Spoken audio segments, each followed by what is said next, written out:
Yeah, you play. Before I started playing electric guitar, people just titled my music as folk music, which I thought was bizarre. But now that I don't play as much acoustic, people say it's indie. I used to have long hair. I wanted to learn about the independent music scene and the communities where the genre comes from. So I partnered with my friends over at Indie Alaska to show me one Alaskan artist's story. Quinn Christopherson is a young musician born and raised in the last frontier. After making independent music in Anchorage for years, he rose to relative stardom in 2019 when he won the NPR Tiny Desk Contest. So Quinn, if I wanted to make an indie song, what exactly would I do? What steps would I take to make a complete indie song? If you wanted to make an indie song, I would tell you to pick someone you love and that you want to write about and write a song about them. Or a poem. Start there. So question for you, Quinn, do you think we should collaborate on a song together? Yeah, absolutely. Let's get it. Let's do it. I have a feeling that, you're just going to bring something special to the table. Oh, okay, thank you. Yeah. I'm gonna try my darndest to bring it to the indie table. That is indie, right? While we work on that song together, let's learn more about the indie music scene. Before indie described a band's sound, independent music was just that, independent. Taking a page from punk rockers before them in the 70s, indie bands followed the do-it-yourself ethos of self-reliance and operating outside the mainstream music culture. Since indie describes a band's outlook more than their musical style, independent musicians can range from the electronic soul style of Frank Ocean to the lyrical and melancholy sounds of the Smiths. To die by your side is such a heavenly way to die. And like most genres, sound and style is greatly influenced by location.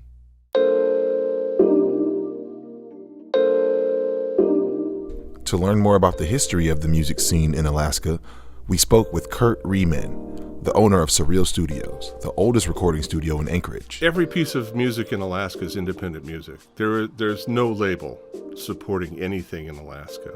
So the people that stay here are people that are very fiercely, independently Alaskanites who take whatever it is they're working on, whether it's folk or punk or rock or electronic or whatever, and put their own independent spin on it. In another 50 to 100 years, it's going to be seen as the folk music of the time. Quinn acknowledges that his sudden rise to fame might be considered an anomaly in the independent music industry. I kind of skipped a lot of steps. Person wins this contest and then they're in this world all of a sudden, which is, I think, unique.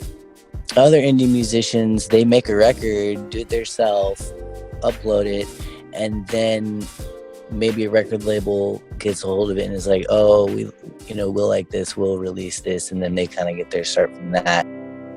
He needs to run. Before, I was working a full-time job, and my music was solely kind of like this therapy thing, and my songs are kind of crushing in that way. And I think now that I've been able to give my full self and my work hours to my music, I've been able to experience it and use it in all sorts of different emotions and I didn't before. So I think it's definitely changed.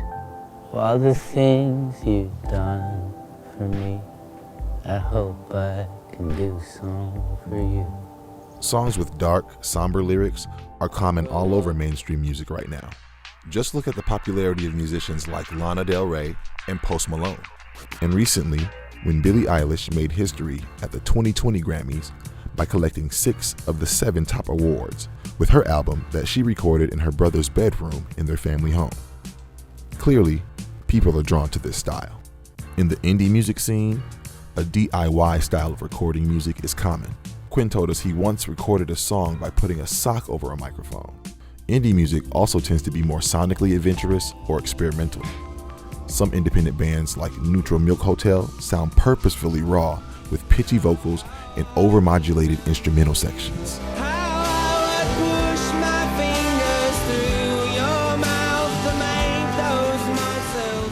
Hey Quinn, tell me about your time when you entered the Tiny Desk competition and you won. What was that like? Best thing that's ever happened to me, for sure. It was like seriously amazing. We entered last year, and I say we because it's like a community affair, like making a video and putting it together and putting it out. And I'm tired of people trying to erase me.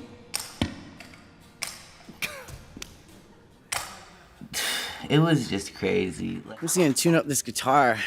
I'm looking at you, Bob, because I don't know if you know this, but when you called me and you told me you won, I got off the phone and I thought, dang, I should buy a guitar. Legit, did not have one. But that's Anchorage. That's the music community there. Everyone just borrowed me their stuff long term. It was unreal.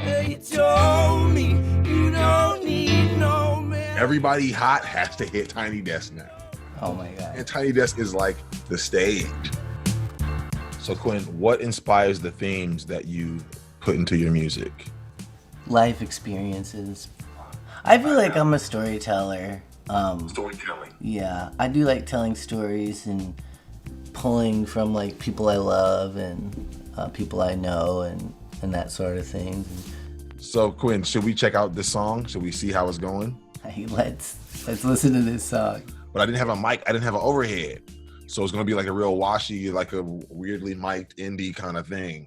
Okay, that's perfect. Let's get into it.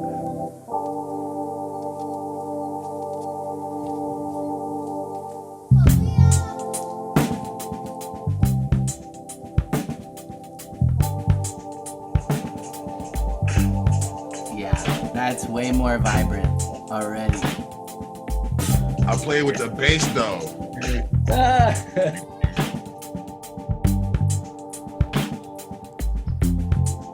Driving through Spinard to the bowling alley.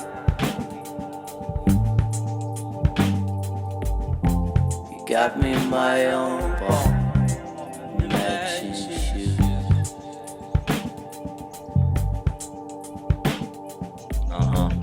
As a real bad sport, I never like to lose. He kept showing up, teaching me the rules. Oh, my dad, yeah, he plays guitar. Says he knows more than he can do.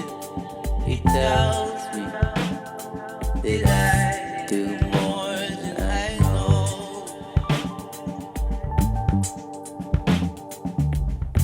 You tell me don't be stupid. What's up? Look me in the eye. My dad's always a real smart guy. I'm telling you, when I recorded the vocals, I recorded them in my backyard. That's why all the birds and everything. Yeah, you saw. I got weird on it. Yes. That was like little. Oh, No, I'm telling you, and you hear in the beginning of the song, Kalia. Yeah. That's my neighbor's kids. I think they're just like playing and. See, that's really the essence, the organic essence. Yeah. So the fact that you did that on your end too is hilarious. Do you think living in Alaska influences your music at all?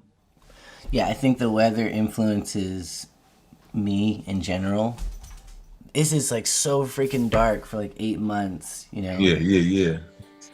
Yeah, I think that affects my writing for sure. Despite indie music's current dark streak, many artists these days are open about their own mental health and shed light on things like depression and anxiety. I've been therapized at a few shows. When I wrote those songs, I was playing for nobody. That was true therapy. Now pouring my heart out in front of like strangers and them just really willing to take me in is so crazy. I never thought that would happen in a million years. So it's like, I'm really grateful for that. And my grandma was a saint. She ain't ever been a quitter. Quinn is currently working on his first full-length album. Boy, I'm surely gonna miss her. My grandma was a saint. She ain't ever been a quitter. Never nothing to complain. Boy, I'm surely gonna miss her.